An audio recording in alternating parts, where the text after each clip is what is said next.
எல்லாருக்குமா வணக்கம். அதே மாதிரி வந்து அவங்க சொன்ன ஒரு விஷயம் வரும்போது முதியோர்கள் வந்து பார்க்கணும் போது முதியோர்களிடம் வந்து நாம் அன்பான பழகினா நம்ம மனம் வந்து ரொம்ப சந்தோஷமா இருக்கும். அது நிறைய பேர் வந்து அவங்க என்னன்னா 2 வாட்டி கேட்பாங்க, புரியலையோ அப்படின்னு கேட்பாங்க.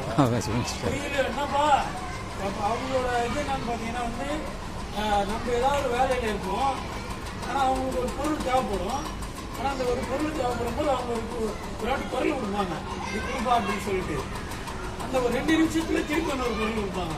நம்மளுக்கு எங்க என்ன வேணும், இப்போதான் நம்ம பொருள் கொடுத்தோம் அதுக்குள்ள. ஆனால் அது இல்லாமல் அவங்க பொருளை கொடுக்கும்போது இருமா நான் கொஞ்சம் நேரத்தில் வந்துடுறேன் உங்களுக்கு பண்ணி வைக்கிறேன் அப்படின்னு நீங்கள் போயிட்டு 5 நிமிஷம் கழிச்சு வரலாம், தாராளமாக ஒன்றுமே பண்ணணும். அவங்க அந்த மன நிம்மதியோடு இருப்பாங்க. அதனால முதியோர்கள், ஏன்னா நான் நிறைய அனுபவப்பட்டிருக்கேன்.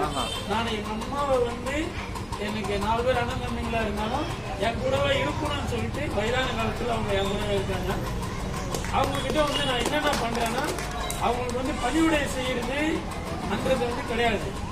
அவங்களிடம் நம்ம என்ன கற்றுக்கொள்கிறோம், வயதானவங்களோட அந்த முகத்தில் ஒரு ஆனந்தம் பார்க்கணும்னா நம்ம எப்படி நடந்துக்கணும், அவங்க கஷ்டப்படுறத எப்படி நடந்துக்கணும் அன்றது வந்து நான் வந்து இது பண்ணின்னு இருக்கேன். அன்னைக்கு உண்மையிலே எனக்கு வந்து ரொம்ப சந்தோஷப்படுது அவங்க சொல்லும்போது அந்த மாதிரி இருக்கும்.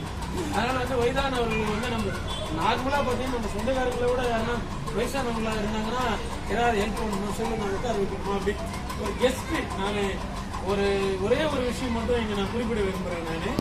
நான் சொல்ல வந்த பாயிண்ட் வேறு இன்னொன்று இருக்கு, ஆனால் இருந்தாலும் அவங்க சொன்னதில்லை.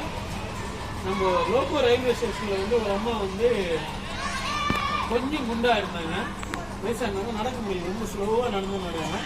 அந்த நேரம் கரெக்டாக அரக்கோணம் ட்ரெயின் போகுது. இங்கிருந்து பார்த்தீங்கன்னா வந்து ஒரு அவங்கள அந்த லாஸ்ட் அளவு போயிட்டு கொஞ்சம் தூரம் போய் டிக்கெட் கவுண்டர் இருக்குது. இந்த டிக்கெட் கவுண்டரில் டிக்கெட் எடுக்கணும்.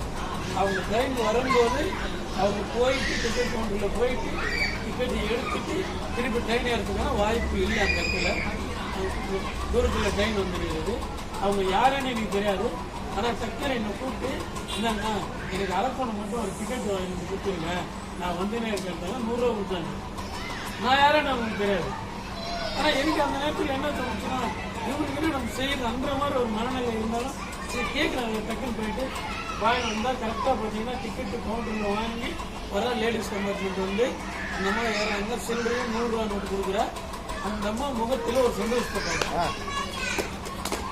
அந்த சந்தோஷம் வந்து அது எதுக்குமே ஈடாகாது, பணம் வந்து எதுக்குமே ஈடாது. அந்த மாதிரி வந்து நம்மளுக்கு நம்ம வந்து இது சேவை இல்லை, கடமையாக நம்ம செய்கிறோம். அந்த மாதிரி செய்யும்போது அந்த மாதிரி ஒரு புண்ணியான அந்த மாதிரி ஒரு சந்தோஷத்தை நம்ம பார்க்க இன்னும் செய்யணும்னு தோணுது. அந்த மாதிரி கண்டிப்பாக வந்து வயதானவர்களுக்கு முடியாதவர்களுக்கு நம்ம செய்யும்போது அவங்க மனதிலேருந்து நம்ம வார்த்தை சொல்லுவாங்க. இந்த மனசு அப்படியே பார்ப்பாங்க. ஒரு சந்தோஷமான ஒரு நிகழ்ச்சி இருக்கும், அதை நம்ம உணர்ந்தா தெரியும். அந்த மாதிரி வந்து நான் அனுபவிச்சிருக்கோம். அந்த ஒரு வார்த்தை இருக்கணும்.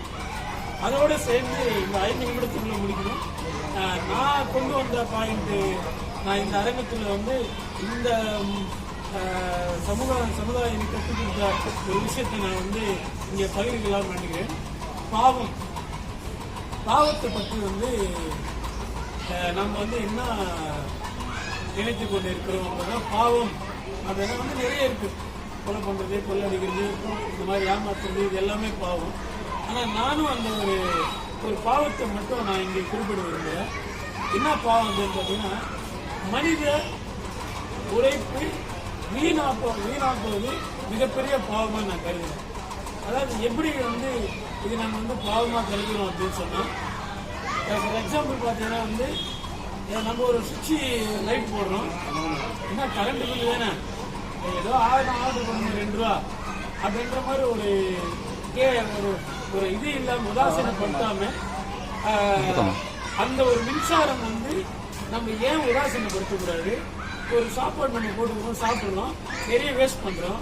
காய்கறிகள் வந்து சாப்பிட்றோம், குழம்பு எல்லாம் நிறைய வேஸ்ட் பண்ணுறோம். அதே மாதிரி பார்த்தீங்கன்னா சில இடத்துல வந்து ஒரு கோயிலோ இந்த இடத்துல பார்த்தீங்கன்னா ஏதாவது ஒன்று சிலிண்டர் அந்த மாதிரி தருவாங்க. ஆனால் நம்மளுக்கு வந்து போதும், ஆனால் இருந்தாலும் சும்மா தான் தராங்க, 2-3 வாங்கி வச்சுட்டு சாப்பிடாம வேஸ்ட் பண்ணுறோம். அப்போ இதெல்லாம் ஏன் வேஸ்ட் பண்ணக்கூடாது அப்படின்னும் போது நார்மலாக வந்து நம்ம வந்து இந்த மாதிரிலாம் வேஸ்ட் பண்ணாதுங்கப்பா, இந்த மாதிரி வேஸ்ட் பண்ணக்கூடாது அப்படின்னு சொன்னால் அது ஏதோ வேஸ்ட் பண்ணாங்கன்னா அப்படின்னு சொன்னாங்க. ஆனால் இதுக்கு பின்னாடி என்ன இருக்கு அப்படின்னு நம்ம புரிஞ்சுக்கிட்டோம்னா நம்ம வேஸ்ட் பண்ண மாட்டோம்னா இதுக்கு பின்னாடி வந்து ஒரு மனிதனோட உழைப்பு. ஒரு விவசாயி ஒரு மிஞ்சி போனால் அரைக்குறையாக ஒரு வேஸ்ட்டு கட்டிட்டு ஒரு துண்டை போட்டுக்கிட்டு பாம்பு கடிக்கலாம், இல்லைன்னா வந்து முள்ளு குத்தலாம், அந்த சேத்துல இறங்கி இவ்வளோ தூரம் தண்ணியில் பூச்சிக்கடியிலெல்லாம் இது பண்ணிதான் நமக்கு வந்து அரிசி விளைவிச்சு அன்பாக கொடுக்குறாரு. இந்த அரிசி அவர் விளைவிக்கும் போது எத்தனோ பேர் இந்த அரிசி சாப்பிடுவாங்கன்னு ஆசையாக தான் இருக்காங்க. அதே மாதிரி ஒரு நிலக்கரி வந்து ஒரு நிலக்கரி சுரங்கத்தில் வந்து கிட்டத்தட்ட வந்து ரொம்ப ஆழமாக போயிட்டு நிலக்கரி வந்து நமக்கு வந்து மின்சாரம். அப்போ ஒவ்வொரு பொருளும் நம்ம உற்பத்தி பண்ணக்கூடிய ஒரு தொழிலாளரோட உழைப்பை நம்ம நினைச்சு பார்த்தோம்னா நம்ம இது வேஸ்ட் பண்ண மாட்டோம். அதனால வந்து நம்ம வேஸ்ட் பண்ணும்போது அந்த பொருள் நமக்கு எங்கிருந்து வந்தது, யாரோட உழைப்பிலும் வந்து ஒரு உழைப்பால் வந்து தன்னோட உயிர் இந்த சுரங்கத்துக்குள்ள போனா திருப்பி வருவாருன்னா கூட தெரியாது. அந்த மாதிரி ஒரு நிலைமை. ஒரு மின்சாரம் தயாரிக்கக்கூடிய ஒரு அனல் நிலையத்தில் வந்து எது பாதுகாப்பே கிடையாது. அப்போ உயிர் பணையை வைத்து நம்மளுக்காக வந்து மின்சாரமும் பொருளும் தயாரிக்கக்கூடிய அந்த உழைப்பாளிகளோட உழைப்பை நம்ம நினைச்சு பார்த்தா கண்டிப்பா எந்த பொருளும் நம்ம வேஸ்ட் பண்ண மாட்டோம். அப்படி நம்ம சொன்னா, அப்படி நம்ம பழகினா அதுக்கு வந்து நமக்கு வந்து அந்த மாதிரி ஒரு விஷயத்தை இந்த மாதிரி அணுகினா வந்து நம்ம வேஸ்ட் பண்ணாம நம்ம ஞாபகம் வரும். நம்மள மாதிரி கஷ்டப்படுறவங்க வேஸ்ட் பண்ணுறாங்க சொல்லி வாய்ப்புக்கு நன்றி. நீங்கள் மழையே இல்லை, மழையால் ஈர்க்கப்பட்டவன் நான். என் முதல் கவிதையை மழையின் திருக்கா பேச்சு பயிரினால் தொடங்கினேன். ஈர்க்கப்பட்டு 2017ஆம் ஆண்டு ஒரு கவிதை ஒன்று அரங்கேற்றினேன். இந்த பேச்சு பயிரில்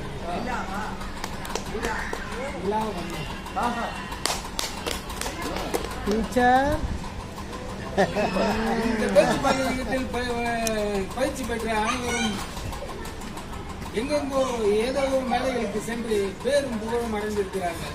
அந்த பேரும் புகழும் அனைவரும் அடைய முடியாது. திறமை இருக்கிறவர்கள் இந்த பேச்சு பயிரகத்தின் மூலமாக அடையாளம் பெற்றிருப்பதை நினைத்து நான் பெருமைப்படுகிறேன். நானும் இந்த பேச்சு பயிரகத்தில் வந்து கலந்து கொள்வதன் மூலமாக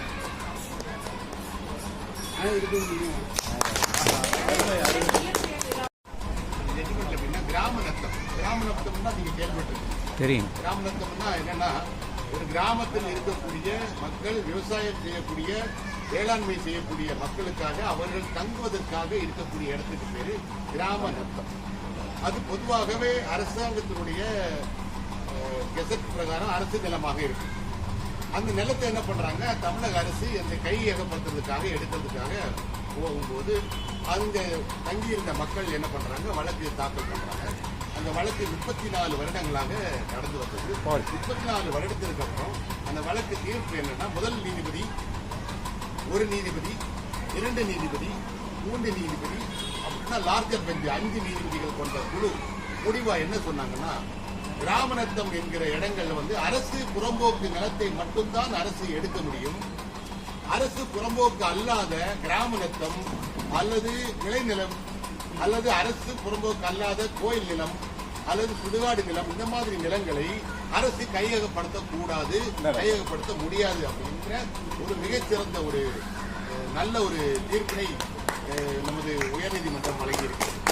அதுக்கு காரணம் நான் என்ன சொல்ல வந்த விஷயம்னா, இந்த ஏரியாவை பொறுத்த வரைக்கும், நம்ம இந்த ஏரியாவை பொறுத்த வரைக்கும் சிட்டிக்குள்ள நமக்கு இருந்தா கூட இதெல்லாம் விவசாய நிலத்தினுடைய இடம்.